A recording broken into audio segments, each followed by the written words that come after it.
Bonjour à tous et merci pour ce moment qu'on va passer ensemble. Je suis ravie de venir vous parler quelques minutes de cette belle maison qu'est Accor. Alors pour ceux qui nous connaissent un petit peu moins bien, je pense que si vous habitez en France, vous avez sans doute croisé certains de nos Mercure, nos Ibis, nos Novotel. Mais le groupe Accor, aujourd'hui, c'est une quarantaine de marques qui vont de l'économique jusqu'à l'ultra-luxe. C'est à peu près 5400 hôtels dans le monde. Et quand je dis dans le monde, c'est vraiment dans le monde, puisque nous avons environ 110 pays. Ce que d'autres gens savent un petit peu moins, c'est que c'est bien plus que ce qu'il y a sur cette slide. On est dans un écosystème aujourd'hui qu'on appelle l'augmented hospitality dans notre jargon. Donc l'augmented hospitality, c'est quoi? C'est bien sûr donc l'ensemble des marques que je vous ai citées. On ne les a pas toutes mises sur la slide parce qu'elles sont nombreuses, mais vous voyez qu'au-delà des hôtels que vous connaissez peut-être en France, on a aussi des Pullman, des Sofitel, des Movenpick, des Raffles, des Orient Express. On a annoncé récemment d'ailleurs lancer des trains, des bateaux. Mais l'augmented hospitality, c'est beaucoup plus que ça. On fait plus que des chambres d'hôtel aujourd'hui, on fait des restaurants.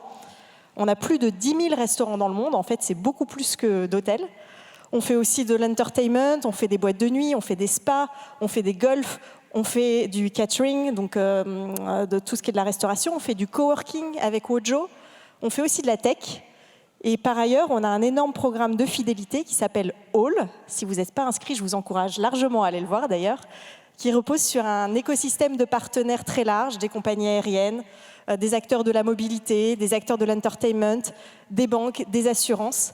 Et donc vraiment, voilà, c'est ça notre stratégie d'entreprise, c'est d'offrir à nos clients un écosystème extrêmement large qui les accompagne tout au long de leur voyage et même au-delà.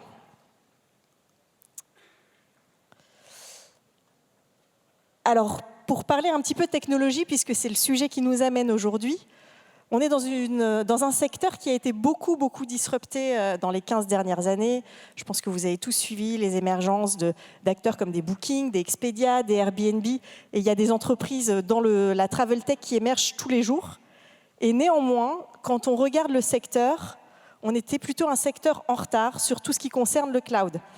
Donc cette slide, ce sont des chiffres qui viennent de McKinsey. Ils ne datent pas d'il y a 30 ans, ils datent de 2020.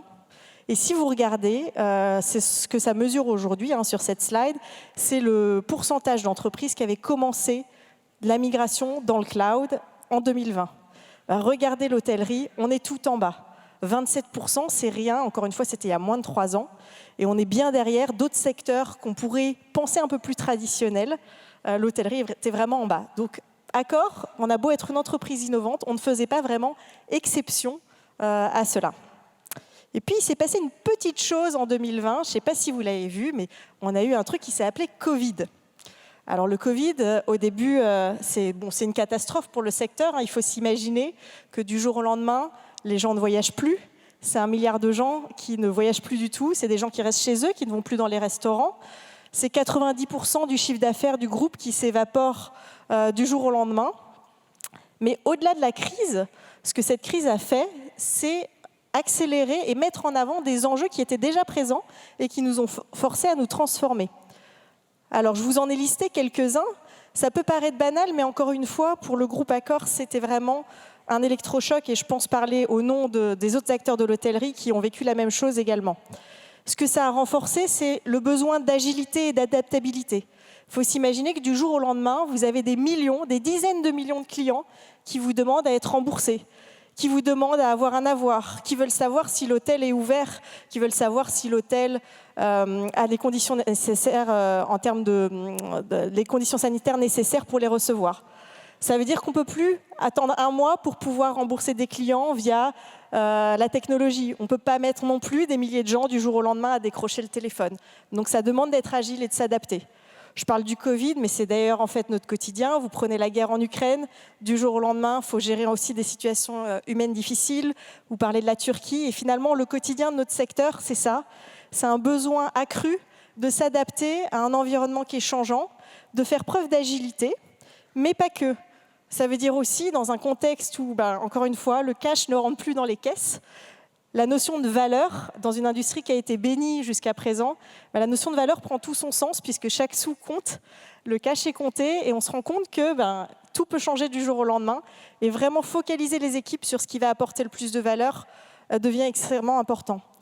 L'autre point sur cette slide, c'est la durabilité, la sustainability. Alors pareil, ça paraît bateau, mais la réalité, c'est que les gens ne voyagent plus aujourd'hui comme ils voyageaient avant le Covid.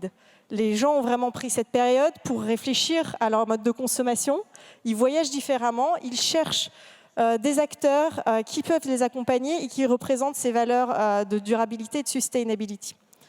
Donc pour toutes ces raisons, on s'est engagé dans une stratégie accélérée de migration dans le cloud de nos assets.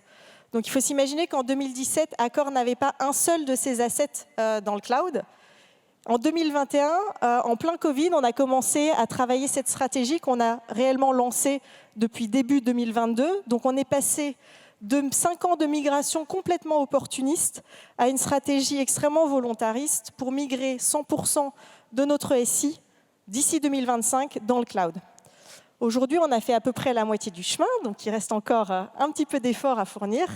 Mais ce qui est intéressant, c'est que c'est une migration qu'on a commencée en partant vraiment des sujets qui allaient apporter le plus de valeur pour le business. Donc on a pris les assets qui nécessitaient le plus d'agilité, de flexibilité, où on pouvait aller dériver le plus de valeur, donc que ce soit nos contact centers, nos plateformes e-commerce, notre plateforme data, nos systèmes de fidélisation, et c'est vraiment à cela qu'on s'est attaqué en premier. Alors, le chemin n'est pas fini, comme je vous l'ai dit, mais néanmoins, on voit déjà des premiers bénéfices que je voulais vous partager. Donc la liste est non exhaustive, mais j'essaie de vous mettre quelques chiffres. Ce sont des chiffres qui concernent les assets déjà migrés. En moyenne, on observe des temps de réponse qui sont divisés par 3.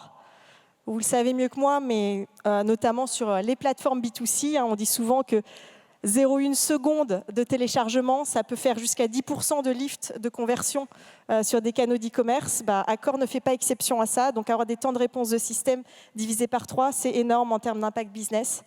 Des délais de mise en service divisés par 2,5, avec des équipes qui sont passées sur des pratiques de CI/CD best in class aujourd'hui. La capacité à intégrer de nouveaux partenaires beaucoup plus rapidement. Je vous l'ai expliqué, on est dans un système d'Augmented Hospitality qui repose sur beaucoup de partenaires. Et donc la possibilité de les intégrer en quelques semaines aujourd'hui, c'est possible chez Accor et c'est aussi générateur de valeur. Une diminution des coûts moyennes de 10%. Et le dernier, qui est aussi important, c'est que ça nous a aidé aussi dans notre stratégie de sustainability.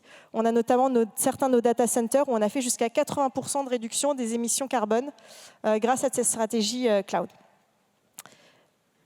Je termine, je voulais vous dire aussi, peut-être en conclusion, que en fait, ce passage dans le cloud, c'est une transformation en profondeur pour le groupe. Donc on était déjà dans une transformation digitale, mais c'est finalement une transformation dans la transformation. Pour moi, c'est une transformation de 3 niveaux. Business, tech et culturel. Business, puisqu'on a vraiment fait le choix de ne pas en faire un projet technologique et drivé par la technique, mais vraiment priorisant la valeur et en embarquant l'intégralité de l'entreprise. C'est important pour nous que le côté business, il voit la valeur et qu'il soit supportif de cette migration et de cette transformation. Le deuxième point, c'est technologique, puisque forcément, pour les équipes d'ingénierie qui sont impliquées, cela signifie travailler différemment, avec des méthodes beaucoup plus avancées de delivery en continu, d'automatisation. Et ça nécessite également de repenser en profondeur leur mode de fonctionnement, les talents qu'on accueille. Et le dernier, qui est finalement est celui auquel on pense souvent le moins, mais qui pour moi est celui qui a le plus de valeur, c'est le côté culturel, puisque en fait, avoir des assets dans le cloud, ça veut dire pouvoir prendre beaucoup plus de risques, ça veut dire le droit à l'erreur, le droit au test and learn, et c'est quelque chose qui était important dans la transformation digitale que je menais avec mes équipes et que le cloud a vraiment permis d'accélérer. Voilà, il me reste à vous remercier pour votre attention, remercier AWS pour être mon partenaire dans ce voyage dans les nuages, et j'espère surtout vous accueillir nombreux dans nos hôtels et nos restaurants. Merci à tous.